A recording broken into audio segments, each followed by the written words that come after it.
Good morning, afternoon, evening, and welcome to Concerned Citizens Presents, a new offering on Village TV. Concerned Citizens of Laguna Woods is an organization committed to peace, social justice, economic equality, and a clean environment. For the duration of the lockdown, instead of its usual 2 meetings a month, Concerned Citizens will broadcast 2 programs a month on this channel. Our programs will feature films, lectures, and debates on topics related to our mission. We hope you enjoy today's program.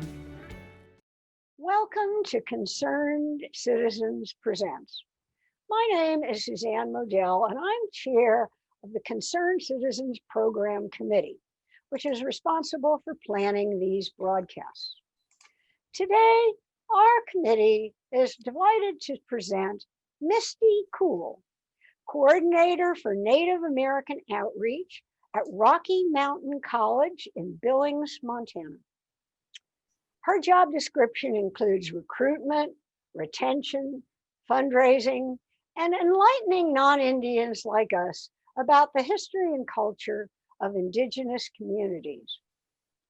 Misty is a member of the Ane tribe, which resides on the Fort Belknap Reservation in north central Montana. She graduated from Montana State with a major in human services and has worked extensively in that field. Among her previous positions are probation officer, director of the Native American Alliance Foundation. These jobs were in New Mexico, and tribal liaison for Montana's at-large congressman. Misty is also an avid outdoors woman and has worked as a guide and a program administrator. Her favorite activities are trail running and whitewater paddling. Today, Misty is going to provide us with an introduction to Montana's Indigenous people. Her talk will cover many of the basic questions non-Indians have, like, what do Indigenous people prefer to be called? Or, in what ways are they subject to and not subject to American law? I've asked Misty to tell us a little bit about voting, for instance, about access to polling places and rates of voter participation. Another topic we hope to touch on is COVID. Most Americans are aware that all minority communities are suffering higher rates of infection and mortality than whites. Do American Indians face any special challenges in that regard? So without further ado, I am pleased to present to our viewers Misty Kuhl, coordinator for Native American outreach at Rocky Mountain College. Hi, thank you, Suzanne, and thank you so much, Concerned Citizens, for having me. I'm really excited about what I'm going to talk about. I will tell you it's kind of a charge to cover a few hundred years of Indian policy in a little less than an hour, but I will do my best. Also, I would encourage you to please reach out by email, phone. My information will be up a couple of times if you have any further questions or feedback. So with that, I'm going to dive right in. I do have a little presentation, so I'm going to share my screen. And let's see, here we go. So I've titled this presentation, Know Your Neighbors, and this is a very brief discussion of Indigenous issues in the United States. Again, here's my contact information, and you're more than welcome to reach out with feedback or questions that you have after today. So I think we're going to start with what's in a name. And a lot of people ask me this question, is it Indian? Are we referring to your people as Native American, Indigenous, American Indian? What is it? My best answer for that is it really depends on your audience. And I feel like it's absolutely okay to ask someone. So for example, if someone asks me, how would you like to be referred to? I would probably say, well, typically Native American. Indian doesn't necessarily bother me, but it might be sensitive to someone else. So that's the best answer that I can give. And I think it's a good one. You just really consider your audience and meet people where they are. The other thing that I feel like non-natives are a little bit confused about are the definitions between a tribe, a reservation, and a Pueblo. So really quickly, I'll just state that a tribe is the people. So for example, when Suzanne introduced me, I am a Ani, and I am a member of the Fort Belknap Indian Reservation. So Ani is my tribe. Those are the people. Fort Belknap is the reservation. That is the land reserved for people through treaty or federal policy or the geographic boundary. And then Pueblo, interestingly, is the ancestral land of people on which they still reside. So if you've ever been, my best example is New Mexico. New Mexico, I believe, has 11 Pueblos. I might have that a little wrong, but they reside on their ancestral land. So what's really beautiful about that culture is their plazas, some of their buildings are literally centuries old, and they were able to hold on to their ancestral land through a Pueblo revolt in the late 1800s. And I encourage you to look up that history. It's really fascinating. Okay, so moving on super quickly, tribal sovereignty. I'm always asked about what's with tribal sovereignty. Well, I will tell you that tribal sovereignty under the American legal system means that we have sovereign power separate and independent from federal and state governments. The extent and breadth of tribal sovereignty is not the same for each tribe, and I really don't have enough time to get into that. I think what's important to note about sovereignty is its definitions are still being established today in Indian country and in federal policy. Sovereignty can mean a lot of different things. True sovereignty would sort of be, for example, how America treats France. France is completely sovereign from the United States. I think what makes sovereignty a little bit tricky when it comes to federal policy is it's bad federal policy. So the definitions have not truly been established. And so for Native tribes and communities to exercise true sovereignty is not an impossible endeavor. And I think a lot of communities are, that is a goal for their people, but it's different for every government. Every tribal government. So I hope I didn't muddy the waters too much about that, but sovereignty is still an issue that has some nefarious definitions under federal policy. So I'm going to move on and show you a video that I think is really Native important. Americans have been asking people to recognize our rights since before 1879, when Chief Joseph said, "Let me be a free man, free to travel, free to stop, free to work, free to trade where I choose, free to choose my own teachers, free to follow the religion of my fathers, free to talk, think, and act for myself." Early in the history of the United States, we lost sovereignty over our lives and jurisdiction over our land. The federal government forced us onto reservations, declared us wards of the state, and stripped us of our dignity. The federal government restricts individual and tribal rights to this day. This is the main reason why we are the poorest in the United States. But it was not always that way. Prior to European contact, Indigenous peoples had a long history of the dynamic economies and governance structures that we recognize today as the necessary ingredients for prosperity. Native Americans claimed their territories, made capital investments, and rewarded individual initiative. In the Southwest, agricultural peoples established clear ownership of floodplains, marking and enforcing land boundaries to reward stewardship. In the Southeast, families and clans owned cultivated gardens and orchards. Farther north, people marked trees to denote tribal boundaries, important pathways, and to claim forests for hunting, trapping, and timber. And along the Pacific, tribes used stones and marked trees to indicate ownership of spawning streams, fishing weirs, and clam gardens created by terracing beaches. Where societies considered land to be owned communally, individuals, families, and clans were generally entitled to the benefits of their work on that land. While Indigenous peoples were diverse, they all had well-established rules recognizing the ownership claims that allowed individuals, families, clans, and tribes to specialize in production and engage in trade. Long before colonization, robust trade networks connected tribes and the goods they produced. People from all over the continent gathered in places like Chaco Canyon in New Mexico to trade everything from salmon to turquoise to buffalo hides, copper, and obsidian. In these hubs, trade languages such as Chinook in the Northwest and Mobilian in the Southeast emerged to make it easier to exchange goods and share knowledge. Plains tribes improved their nutrition with Pacific salmon, and coastal tribes stayed warm with buffalo robes from the interior. Trade fostered prosperity, allowing many tribes to devote significant time and resources to leisure, art, and religious ceremonies. To support all of this economic activity, tribal governments evolved to fit regional conditions consistent with their customs and culture. This enabled Indigenous economies to adapt successfully to climate and technological changes.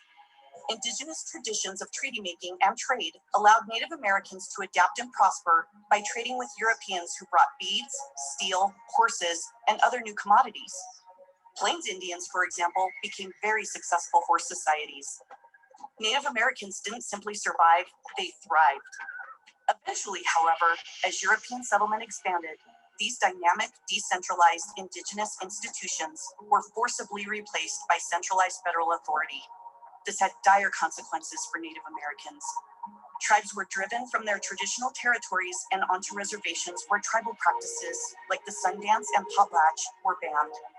What was once a relatively free, prosperous, and open society of Indigenous economies was replaced with top-down federal control that stripped us of our autonomy, dignity, and sources of wealth.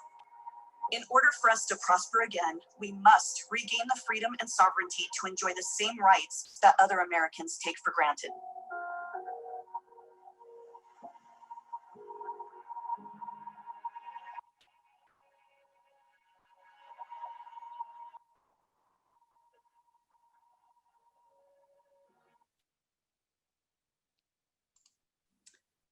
So thank you so much for watching that. And I apologize for the awkward transition. My PowerPoint was doing too good of a job. And what I wanted to say is I feel like these videos are really important. They're produced through the policyed.org, which is housed at the Hoover Institution at Stanford University. And it was a project that I'm really happy to be involved in.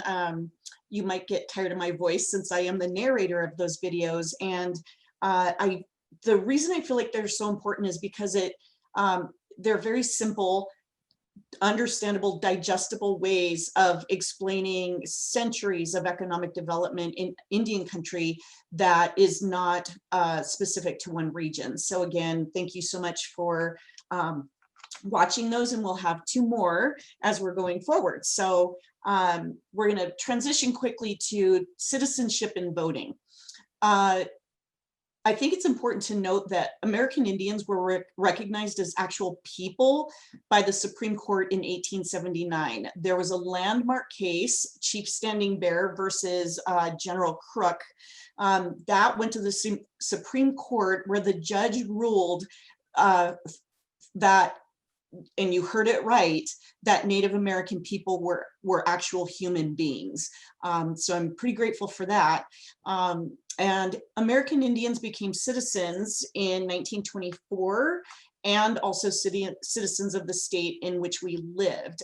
We were granted the right to vote in 1948, but that many states resisted. And so it wasn't really until 1962 that Natives were given the right to vote in every state. So just to put that in a little bit of context, when my mother was born, she could not expect the right to vote, which is, to me, a little mind-blowing when I think about it.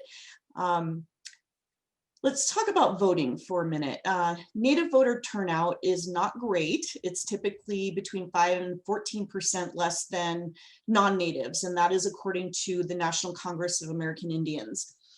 Native turnout in urban areas tends to be a little higher than in rural areas. And I'd like to talk about that really quick. some of the reasons why Native voter turnout isn't very good, and it's not very good, especially in rural areas. I'll use Montana as a case study. So in Montana, typically we are extremely rural. And so when the polls opened, the closest, well, for example, my reservation, the closest poll would be about 80 miles away, up to 80 miles away or more for some of the people who live on my reservation. And for federal elections in November, well, I'll let you know that I'm looking out my window and we received about a foot and a half of snow in the last 3 or 4 days.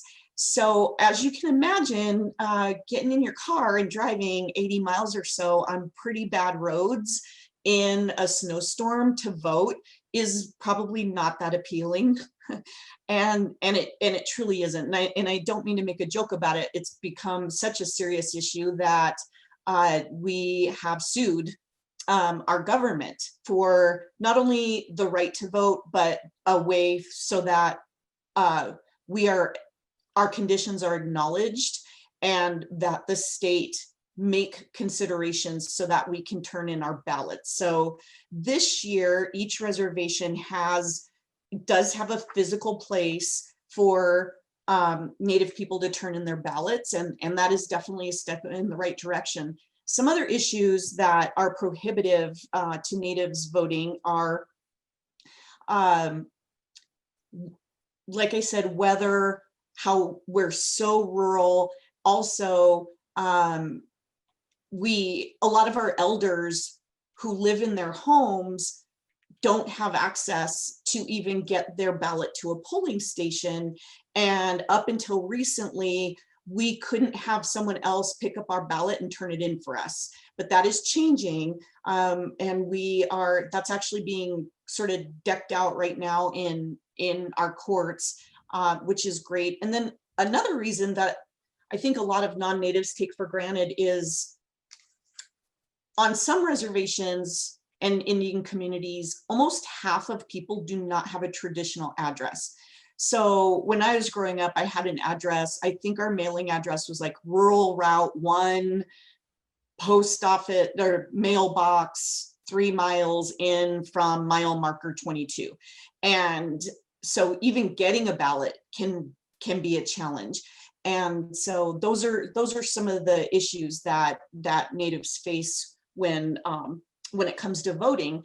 I am happy to say that through the legislative efforts and litigation efforts of our people, we are fighting for the right to represent ourselves in elections better, and we are gaining ground. With that said, and this is an interesting statistic to me. Over the course of United States history, 18 natives have been elected to the House of Representatives.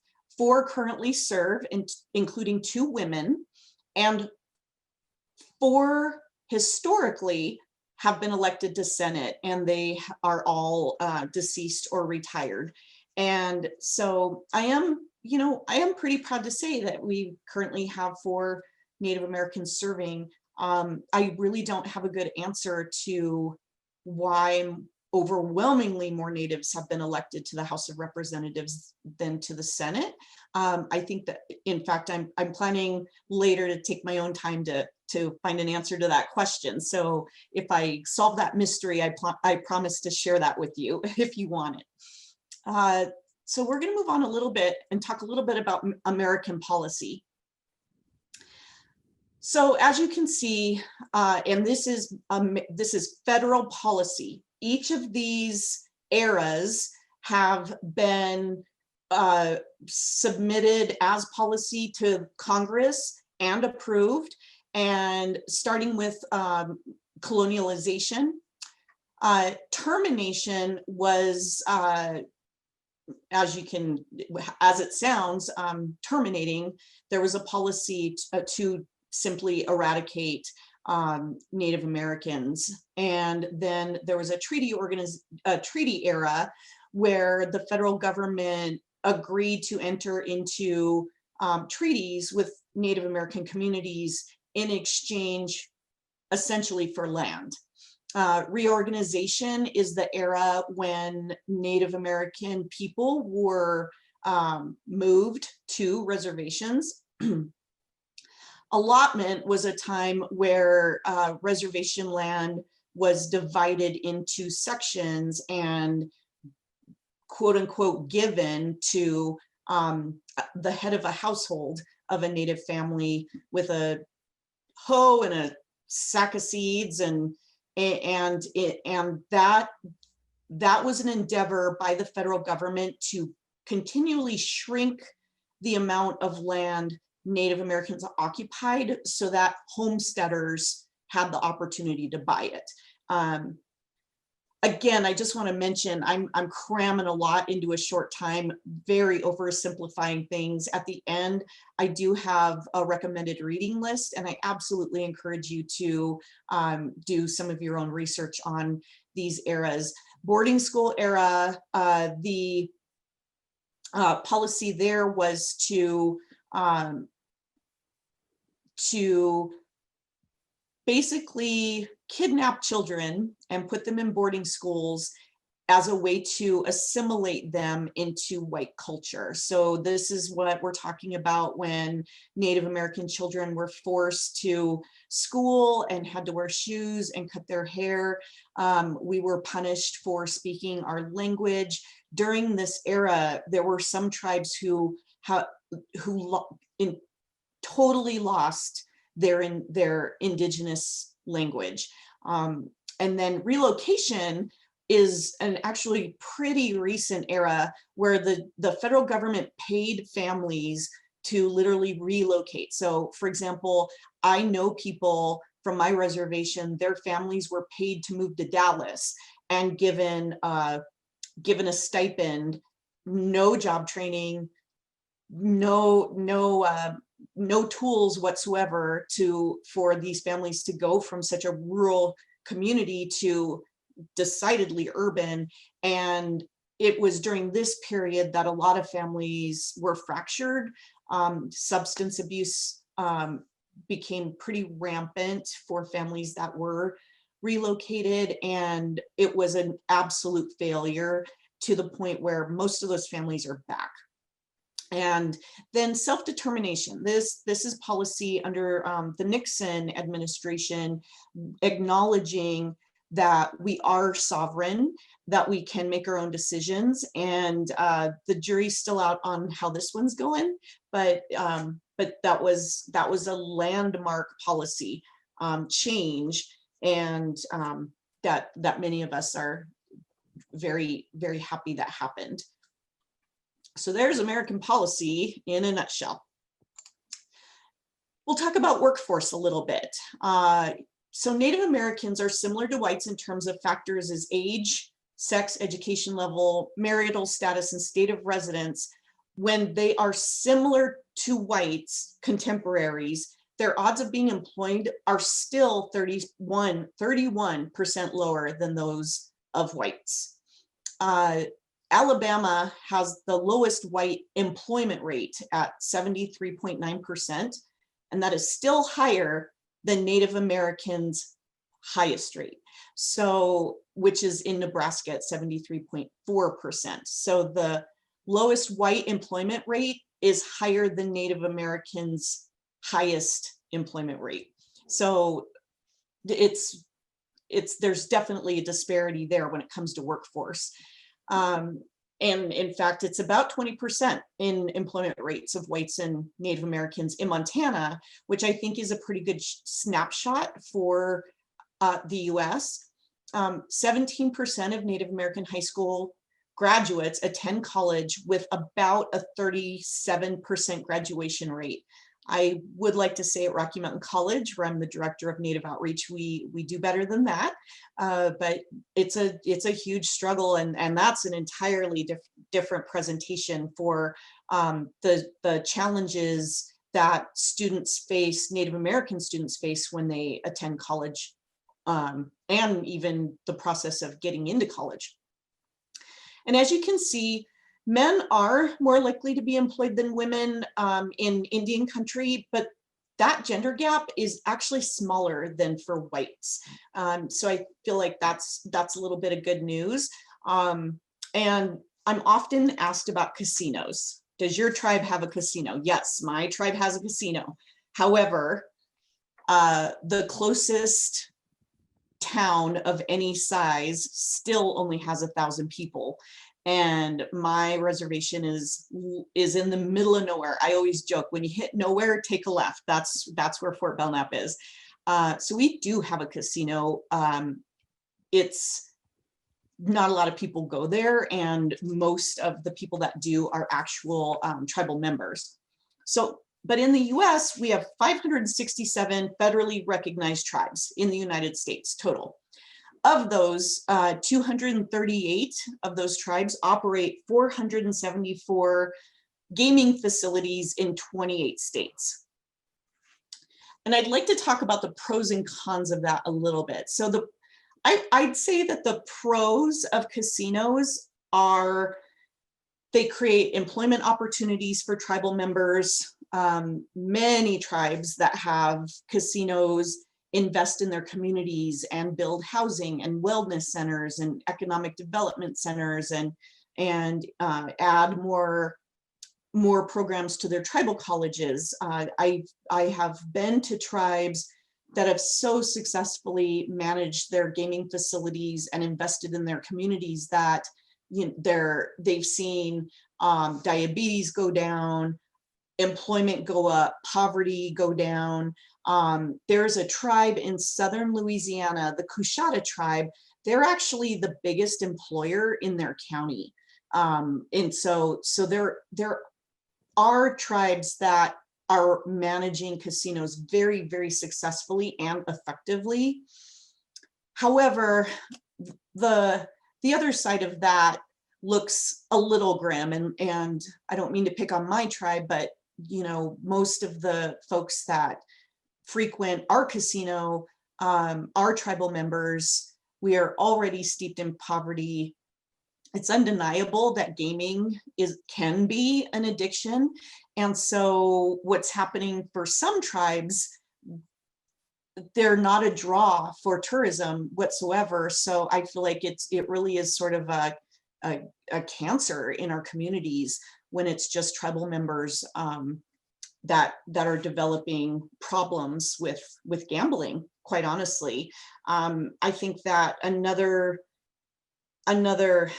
negative aspect of tribes can be, there are some tribes that have incredibly successful casinos, but they don't invest in their communities. And so what those communities are seeing are rises in crime and addiction and dropout rates in high school. And so, there are pros and cons. I do always say, though, we are sovereign nations and each community gets to make its own decisions. So with that, we're going to go ahead and move on to the next video. For hundreds of years, the federal government has assumed a major and active role in managing all aspects of Native American life, a much larger and more intrusive role than it plays in non-Native economic life.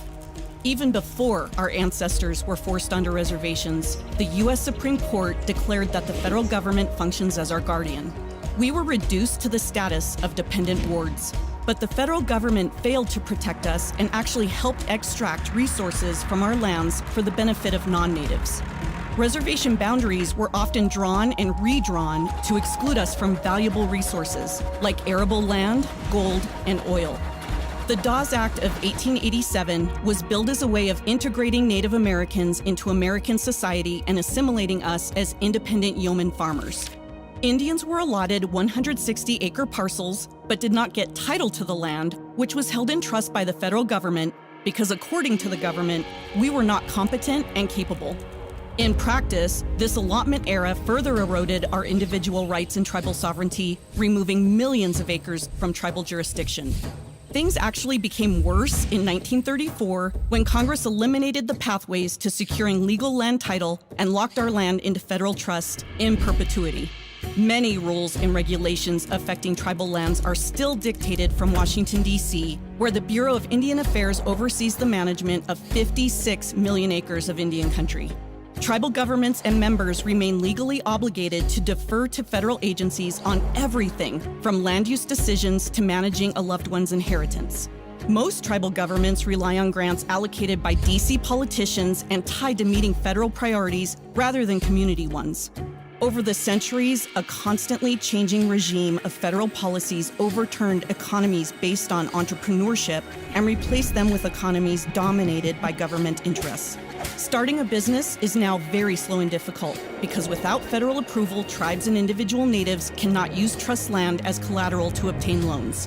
A flourishing Indigenous private sector has withered away. To revive Indigenous economies, we must reestablish tribal sovereignty and jurisdiction and restore the dynamic customs, culture, and dignity that existed before colonization.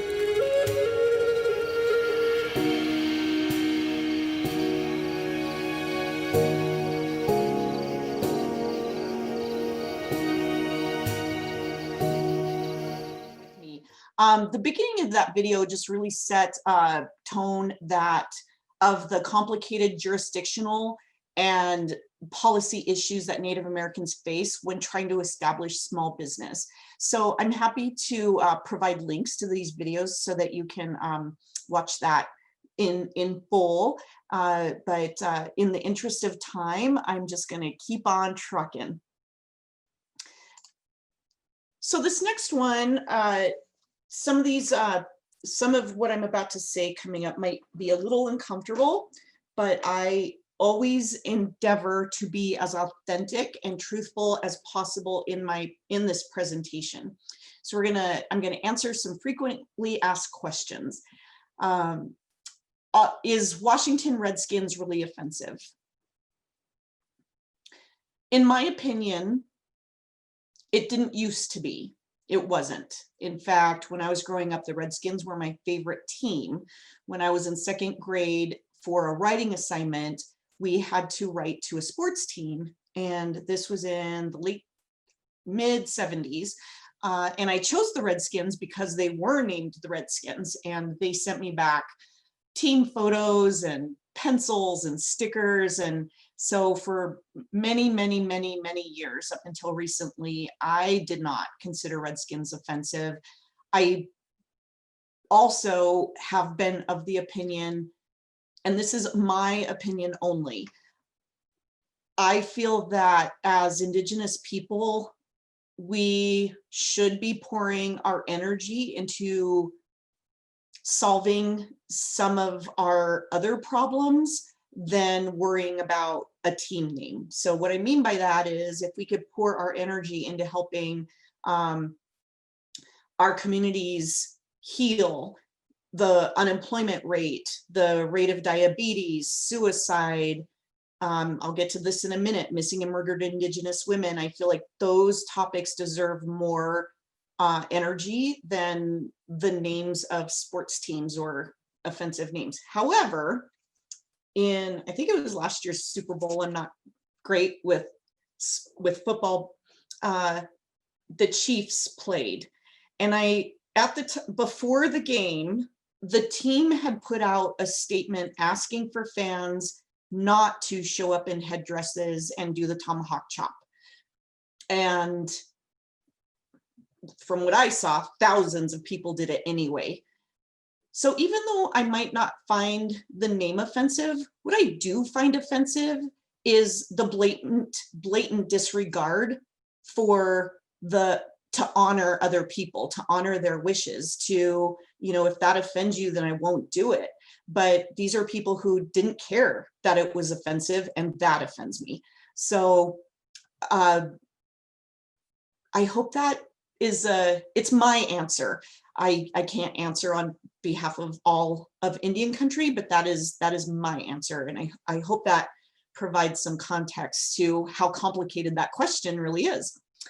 How many natives live on the reservation? About 33% of the population of Indigenous people in the United States live on the reservation.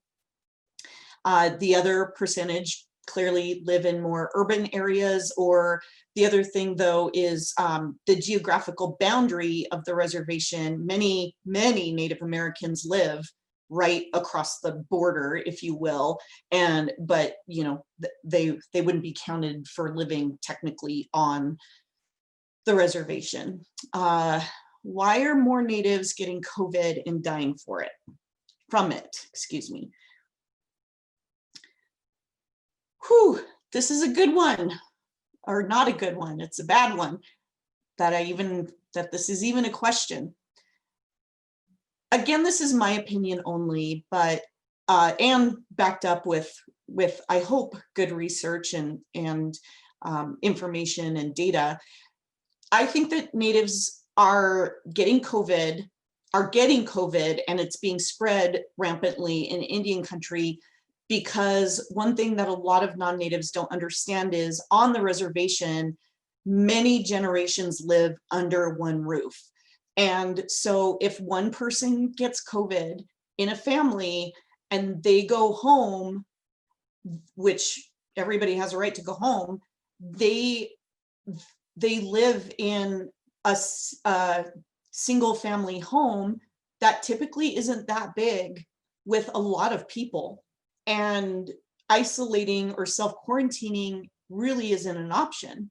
I'm very blessed. I'm presenting this from my house with 4 bedrooms, including a basement. So if one of us gets COVID, we can just lock them in the basement. And that's not a reality for many Native Americans. And so I think that's the main reason why COVID is spreading so quickly in Indian country. And dying from it, oh boy, I've been thinking about this a lot, and I think my best answer is Native Americans are dying from COVID because of bad federal policy. And that means, if you go back to my slide where we talked about the allotment era,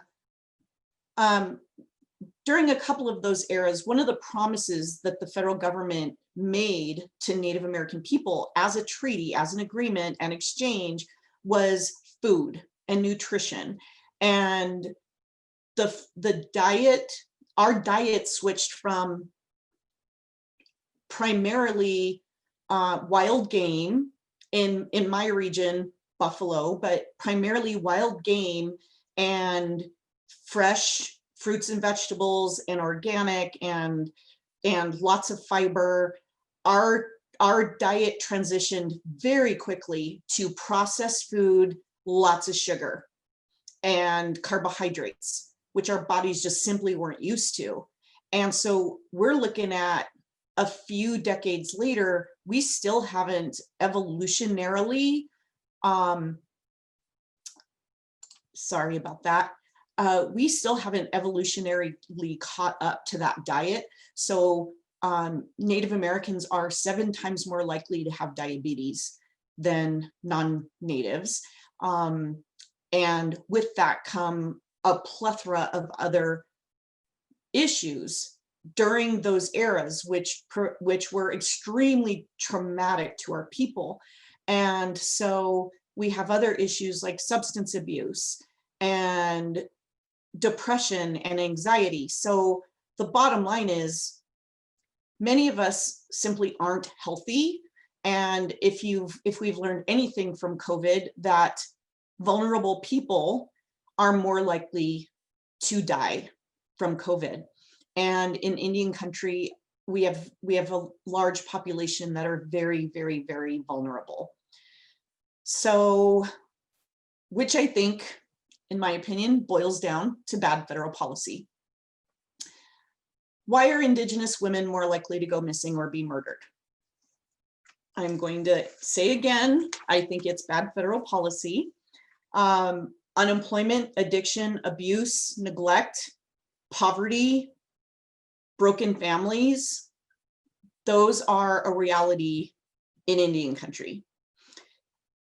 In fact, 84% of Native American women report having experienced violence in their lifetime, and over half of Native American women have experienced sexual violence.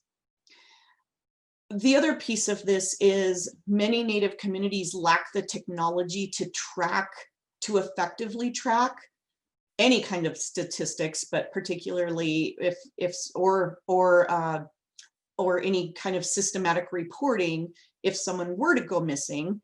But if it is reported, again,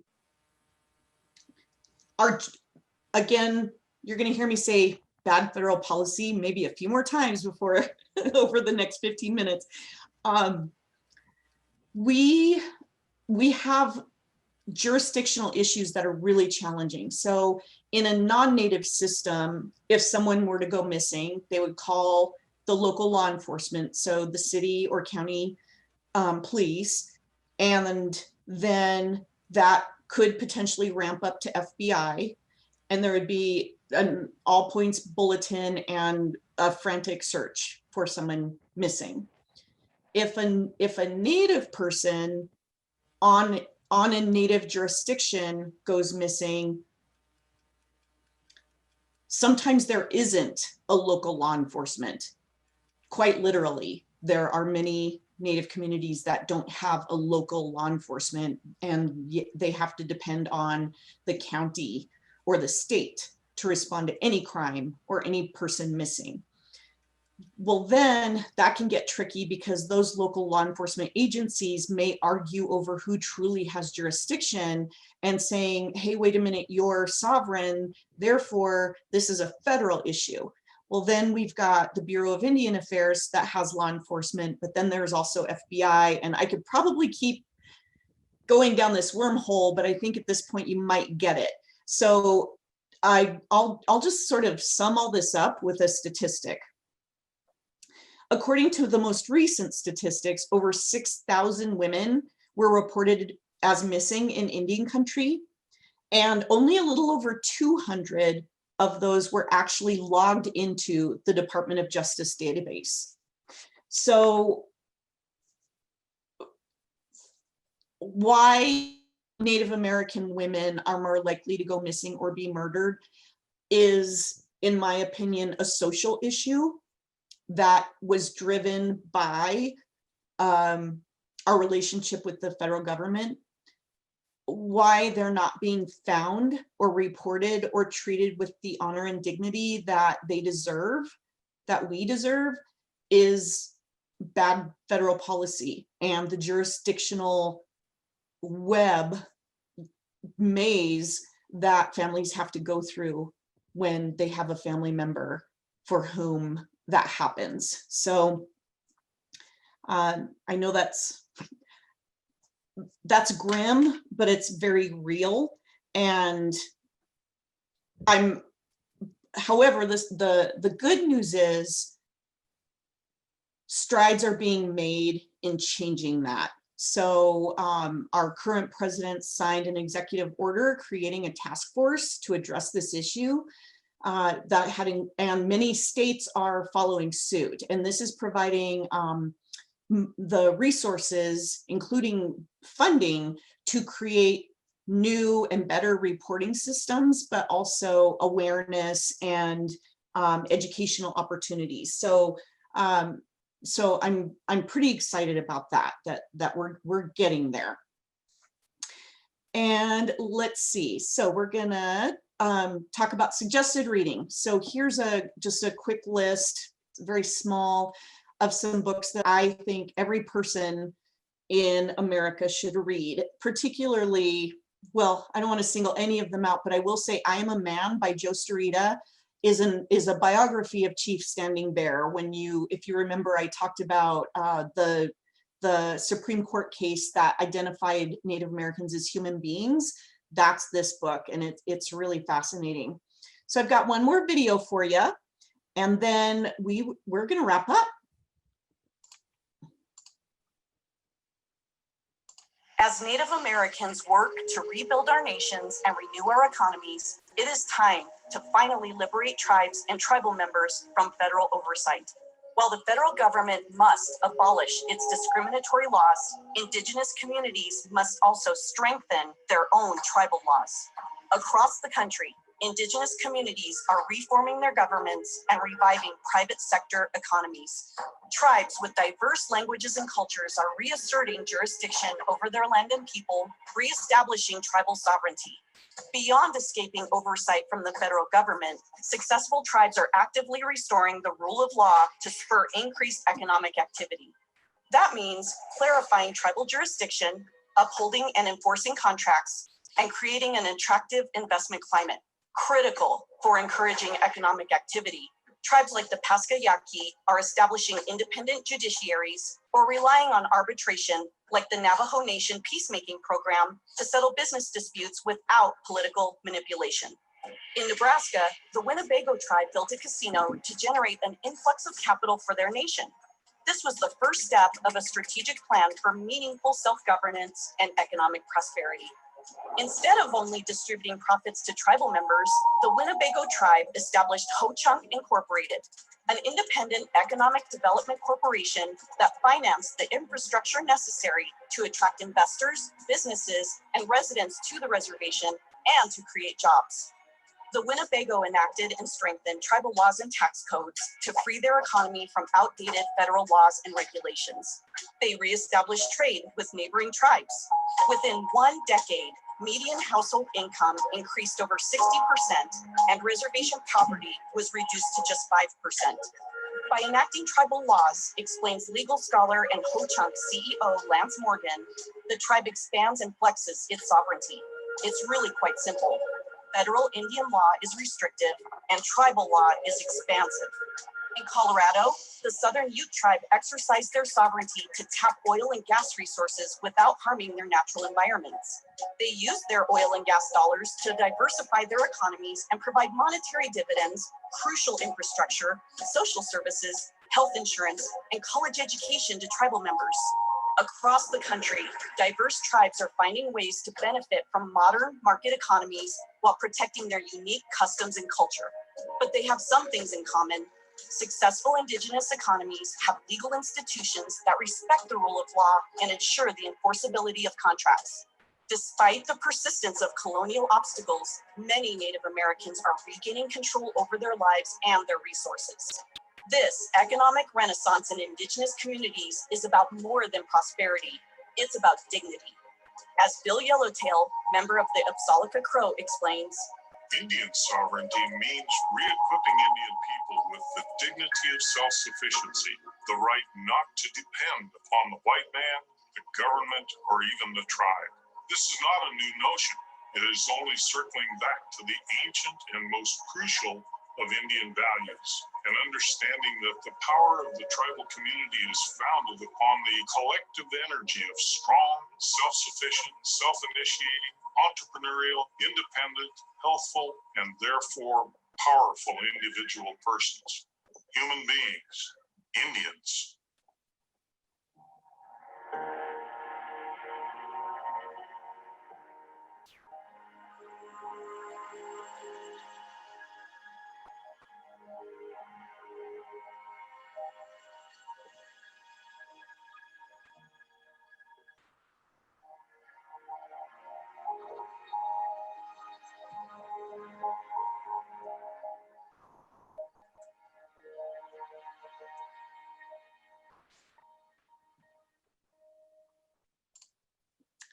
So with that, I would like to thank the Montana High Tech Business Alliance. They've partnered with us in some of the things that we're developing at Rocky Mountain College.